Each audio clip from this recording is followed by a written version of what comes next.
ప్రఖ్యాత కూచిపూడి నృత్యకారిణి తెలుగు నటి సంధ్యారాజుకు అరుదైన గౌరవం దక్కింది. స్వాతంత్ర్య దినోత్సవ వేడుకల్లో భాగంగా ఢిల్లీలోని రాష్ట్రపతి భవన్లో నిర్వహించే ఎట్ హోమ్ సెలబ్రేషన్స్కి సంధ్యారాజును ఆహ్వానిస్తూ లేఖ పంపారు. తన తొలి చిత్రం నాట్యంతో 2 జాతీయ పురస్కారాలను దక్కించుకున్న ఘనత సంధ్యారాజుకు సొంతం. Ramco group of industries chairman PR Venkatramaraja కుమార్తె సంధ్యారాజు. హైదరాబాద్లో Nishrinkhala dance academy, Nishrinkhala film ఫౌండర్గా అనేక కార్యక్రమాలు నిర్వహిస్తున్నారు. ఎట్ హోమ్ రిసెప్షన్ని ఆగస్టు 15 సాయంత్రం ఢిల్లీలోని రాష్ట్రపతి భవన్లో నిర్వహించారు. ఈ రిసెప్షన్కి సీనియర్ పొలిటీషియన్స్, మిలిటరీ అధికారులు, ఇతరత్రా రంగాల్లో క్రియాశీలక వ్యక్తులు హాజరవుతారు. బాలీవుడ్ స్టార్ డైరెక్టర్ కరణ్ జోహార్, ఒకప్పటి star heroine Rani Mukherjee August 13న ఆస్ట్రేలియన్ పార్లమెంట్ హౌజ్లో ప్రసంగించబోతున్నారు. Indian film festival of Melbourne 15వ వార్షికోత్సవం నేపథ్యంలో వారక్కడ ఆహుతులను ఉద్దేశించి మాట్లాడబోతున్నారు.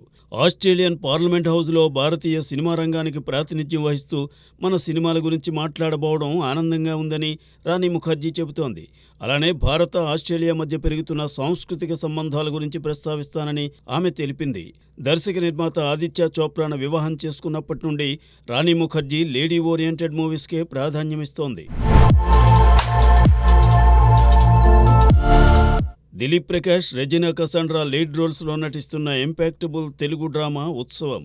అర్జున్ సాయి దర్శకత్వంలో సురేష్ పాటిల్ దీనిని ప్రొడ్యూస్ చేశారు. ఇప్పటికే విడుదలైన ఈ సినిమా టీజర్ సాంగ్స్కు చక్కని అప్లాజ్ లభిస్తోంది. ప్రకాష్ రాజ్, నాజర్, రాజేంద్ర ప్రసాద్, బ్రహ్మానందం, అలీ, ప్రేమ, ఆమిని వంటి ప్రముఖ నటీనటులు ఇందులో కీలక పాత్రలు పోషించారు. ఈ సినిమాను సెప్టెంబర్ 13న విడుదల చేయబోతున్నట్టు మేకర్స్ తెలిపారు. ఈ చిత్రాన్ని ఏపీ, తెలంగాణలో మైత్రి మూవీ డిస్ట్రిబ్యూటర్స్ రిలీజ్ చేస్తుండడం విశేషం. రసూల్ ఎల్లోర్ సినిమాటోగ్రఫీ అందించిన ఉత్సవంకు అనూర్ రూబెన్స్ స్వరాలు సమకూర్చారు.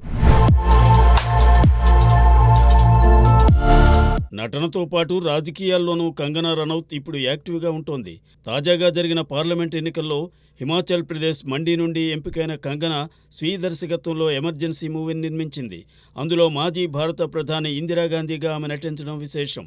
భారత ప్రజాస్వామ్యంలో చీకటి అధ్యాయమైన ఎమర్జెన్సీ రోజుల్ని కంగనా కళ్ళకు కట్టినట్టు చూపబోతోందట. దీని ట్రైలర్ను ఈ నెల 14న, సినిమాను సెప్టెంబర్ 6న విడుదల చేయబోతున్నట్టు కంగనా ప్రకటించింది. కింగ్ నాగార్జున ఈ ఏడాది సంక్రాంతికి నా సామిరంగా అంటూ ఆడియన్స్ ముందుకొచ్చారు. 1980 నాటి ప్రేమ కథా చిత్రంతో ఆకట్టుకున్నారు. మళ్ళీ ఇప్పుడు ఆయన పుట్టినరోజు సందర్భంగా ఆగస్టు 28న నాగార్జున నటించిన యాక్షన్ మూవీ మాస్ రిలీజ్ కాబోతోంది. రాఘవ లారెన్స్ దర్శకత్వంలో అన్నపూర్ణ స్టూడియోస్ సంస్థ దాదాపు 20 ఏళ్ల క్రితం నిర్మించిన మాస్ మూవీలో జ్యోతిక, చార్మి హీరోయిన్లుగా నటించారు. ఈ చిత్రానికి దేవిశ్రీ ప్రసాద్ సంగీతం అందించారు. విశేషమేమంటే ఈ సినిమా విడుదలైన కొద్ది రోజులకే నాగ్ బిగ్ బాస్ సీజన్ 8లో పాల్గొనబోతున్నారు. సో ఆ రకంగా నాగ్ అభిమానులకు బ్యాక్ టు బ్యాక్ డబుల్ ధమాకా ఇవ్వబోతున్నారు. హుషారు మూవీతో ప్రేక్షకుల అభిమానాన్ని సంపాదించుకున్న యంగ్ హీరోగా తేజస్ కంచర్ల ఇప్పుడు ఉరుకు పటేలా చిత్రంలో నటించాడు. వివేక్ రెడ్డి దర్శకత్వంలో కంచర్ల బాలభాను నిర్మించిన ఈ సినిమా సెన్సార్ కార్యక్రమాలను పూర్తి చేసుకుంది.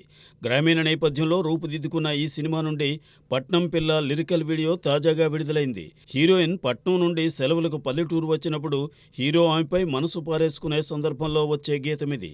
కాసర్ల శ్యామ్ రాసిన ఈ పాటను రాహుల్ సిప్లిగంజ్ పాడారు. ప్రవీణ్ లక్కరాజు దీనికి స్వరరచన చేశారు. దీనిని తేజస్ కంచర్ల, ఖుష్బూ చౌదరిపై చిత్రీకరించారు. ఉరుకు పటేలా చిత్రాన్ని సెప్టెంబర్ 13న విడుదల చేయబోతున్నట్లు మేకర్స్ తెలిపారు.